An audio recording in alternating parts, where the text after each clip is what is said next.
Tadi yang barusan rapat ada dua hal. Satu, rencana bagaimana menarik uang-uang dolar yang orang Indonesia suka taruh di luar balik ke sini. Tapi kalau saya lihat rencananya cukup bagus sekali. Jadi kemungkinan bisa dijalankan dalam waktu mungkin 1 bulan ke depan. Itu utamanya. Indonesia melakukan sebuah langkah yang bukan cuma bikin heboh dalam negeri, tapi juga membuat negara tetangga yang selama ini dikenal sebagai raksasa finansial Asia Tenggara ikut waspada. Kedengarannya seperti cerita film ekonomi, tapi justru inilah yang sedang ramai diperbincangkan setelah muncul pernyataan dari Menteri Keuangan Indonesia, Purbaya. Ia langsung melontarkan sebuah wacana besar yang berpotensi mengubah peta kekuatan ekonomi kawasan. Sekilas, rencana yang disampaikan terdengar sederhana. Pemerintah ingin menarik kembali dana dolar milik warga Indonesia yang selama ini disimpan di luar negeri, terutama di Singapura. Bagi sebagian orang, mungkin ini terdengar seperti urusan perbankan yang rumit dan jauh dari kehidupan sehari-hari. Namun bagi dunia keuangan, langkah ini bisa menjadi peristiwa yang sangat besar. Bahkan ada yang menyebutnya sebagai salah satu kebijakan paling ambisius yang pernah dibahas Indonesia dalam beberapa tahun terakhir. Selama puluhan tahun, Singapura dikenal sebagai pusat keuangan terbesar di Asia Tenggara. Negara kecil itu berhasil membangun reputasi sebagai tempat yang aman, stabil, dan nyaman untuk menyimpan aset. Banyak pengusaha, investor, hingga orang-orang kaya dari berbagai negara memilih menyimpan dana mereka di sana. Tidak terkecuali dari Indonesia. Jumlah dana milik warga Indonesia yang berada di Singapura disebut mencapai angka yang sangat besar. Nilainya bahkan sering menjadi bahan diskusi para ekonom dan analis keuangan. Alasan mengapa banyak orang Indonesia menyimpan uang di Singapura sebenarnya cukup beragam.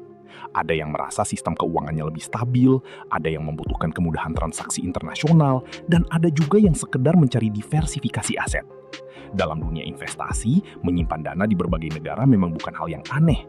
Justru itu dianggap sebagai strategi untuk mengurangi risiko.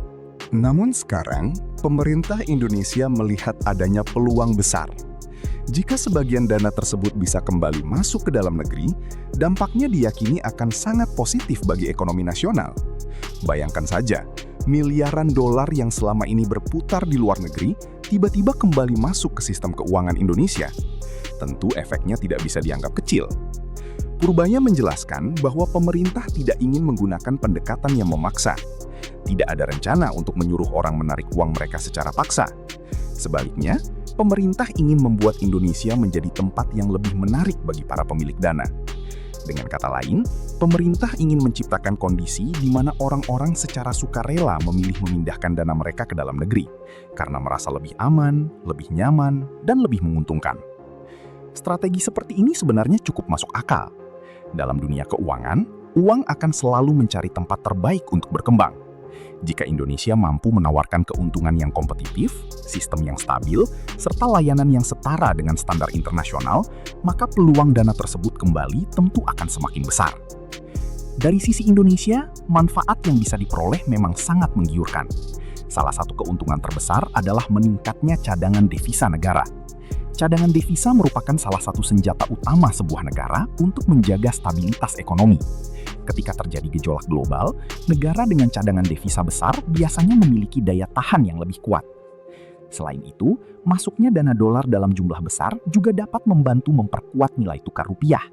Selama ini, salah satu tantangan terbesar Indonesia adalah menjaga stabilitas mata uang ketika terjadi tekanan dari luar negeri. Dengan pasokan devisa yang lebih besar, ruang gerak pemerintah dan bank sentral menjadi lebih luas dalam menghadapi berbagai gejolak ekonomi global Amerika. Tidak hanya itu, sektor perbankan nasional juga berpotensi mendapatkan manfaat besar. Likuiditas bank akan meningkat, sehingga kemampuan mereka untuk menyalurkan kredit kepada dunia usaha menjadi lebih kuat. Ini berarti lebih banyak proyek bisa dibiayai, lebih banyak investasi yang berjalan, dan pada akhirnya lebih banyak lapangan kerja yang tercipta. Saat ini Indonesia sedang gencar melakukan berbagai proyek strategis, mulai dari hilirisasi industri, pembangunan infrastruktur, hingga pengembangan sektor energi. Semua proyek tersebut membutuhkan pembiayaan yang tidak sedikit. Jika dana yang selama ini berada di luar negeri dapat kembali masuk ke dalam negeri, maka sumber pembiayaan baru akan terbuka dengan skala yang sangat besar.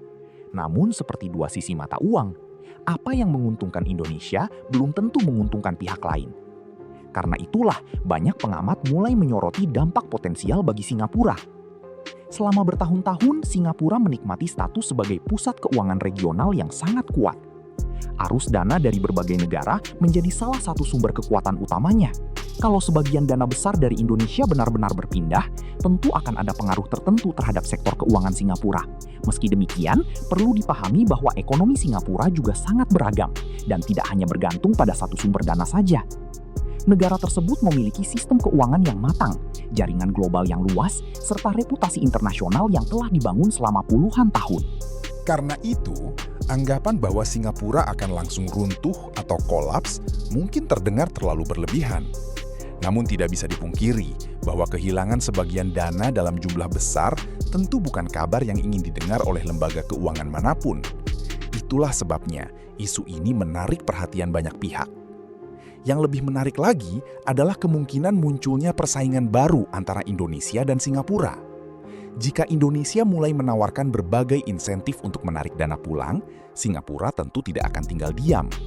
Mereka bisa saja memperkuat layanan, meningkatkan daya tarik investasi, atau menawarkan berbagai fasilitas baru untuk mempertahankan nasabah mereka. Disinilah yang disebut banyak orang sebagai perang insentif finansial. Bukan perang dengan senjata atau konflik politik, melainkan persaingan dalam menawarkan keuntungan terbaik bagi para pemilik dana. Siapa yang mampu memberikan rasa aman, keuntungan menarik, dan kemudahan layanan, dialah yang akan memenangkan hati para investor. Indonesia sebenarnya memiliki modal yang sangat kuat dalam persaingan ini. Salah satunya adalah ukuran pasar domestik yang luar biasa besar. Dengan jumlah penduduk yang mencapai ratusan juta jiwa, Indonesia memiliki potensi ekonomi yang sulit ditandingi negara lain di kawasan. Banyak investor global melihat Indonesia sebagai salah satu pasar paling menjanjikan di dunia. Pertumbuhan ekonomi yang relatif stabil selama beberapa tahun terakhir juga menjadi nilai tambah. Ditambah lagi dengan berbagai program industrialisasi dan hilirisasi yang sedang dijalankan pemerintah, prospek ekonomi Indonesia terlihat semakin menarik di mata investor. Namun, tantangan terbesar bukanlah soal menawarkan bunga yang tinggi atau fasilitas yang mewah. Tantangan sebenarnya adalah membangun kepercayaan. Karena pada akhirnya, keputusan seseorang untuk menyimpan uang dalam jumlah besar sangat bergantung pada rasa percaya. Kepercayaan tidak bisa dibangun hanya dengan satu kebijakan. Kepercayaan lahir dari konsistensi, stabilitas, transparansi, dan rekam jejak yang baik. Para pemilik dana tentu akan melihat apakah sistem keuangan Indonesia benar-benar mampu memberikan perlindungan yang mereka harapkan dalam jangka panjang. Jika pemerintah berhasil membangun kepercayaan tersebut, maka peluang keberhasilan program ini akan semakin besar. Namun jika terjadi gangguan atau kebijakan yang dianggap tidak konsisten, maka dana yang berhasil masuk bisa saja kembali keluar dalam waktu singkat. Karena itulah banyak pihak menilai bahwa langkah ini bukan sekedar soal menarik dana dari luar negeri. Ini adalah ujian besar bagi kemampuan Indonesia dalam membangun ekosistem keuangan yang kompetitif di tingkat internasional. Ini adalah tentang bagaimana Indonesia meyakinkan dunia bahwa negaranya siap menjadi rumah bagi modal yang selama ini mengalir keluar. Di sisi lain, dunia internasional juga sedang memperhatikan perkembangan ini dengan penuh rasa penasaran. Investor global, pelaku pasar, hingga pemerintah negara-negara lain ingin melihat bagaimana strategi Indonesia dijalankan. Mereka ingin tahu, apakah Indonesia benar-benar mampu mengubah arus dana yang selama puluhan tahun bergerak ke luar negeri menjadi kembali masuk ke dalam negeri. Kalau skenario terbaik terjadi, Indonesia bisa mendapatkan manfaat yang luar biasa besar. Cadangan devisa meningkat, rupiah lebih stabil, sektor perbankan semakin kuat, dan pembiayaan pembangunan menjadi lebih mudah. Posisi Indonesia di kawasan pun akan semakin diperhitungkan. Namun, jika hasilnya tidak sesuai harapan, pemerintah harus siap menghadapi tantangan yang tidak kalah besar. Ekspektasi publik yang tinggi harus dikelola dengan baik, dan berbagai kebijakan pendukung harus benar-benar berjalan efektif. Satu hal yang pasti, wacana yang dilontarkan Purbaya telah membuka diskusi baru mengenai masa depan ekonomi Indonesia. Ini menunjukkan bahwa Indonesia tidak lagi sekedar menjadi sumber dana bagi negara lain, tetapi mulai berusaha menjadi pusat pertumbuhan dan kekuatan finansial bagi dirinya sendiri. Kini pertanyaannya tinggal satu. Apakah Indonesia benar-benar mampu menarik pulang dana dalam jumlah besar dan mengubah peta keuangan Asia Tenggara? Ataukah persaingan dengan Singapura justru akan semakin sengit dan menghasilkan babak baru dalam dunia keuangan kawasan? Jawabannya mungkin belum bisa kita lihat hari ini. Namun yang jelas, langkah ini telah menarik perhatian banyak orang. Dunia sedang mengamati, para investor sedang menghitung, dan pasar sedang menunggu. Sementara itu, Indonesia tampaknya mulai menunjukkan bahwa ia tidak lagi ingin sekedar menjadi penonton dalam permainan besar ekonomi regional. Kali ini, Indonesia ingin menjadi pemain utama yang ikut menentukan arah permainan itu sendiri.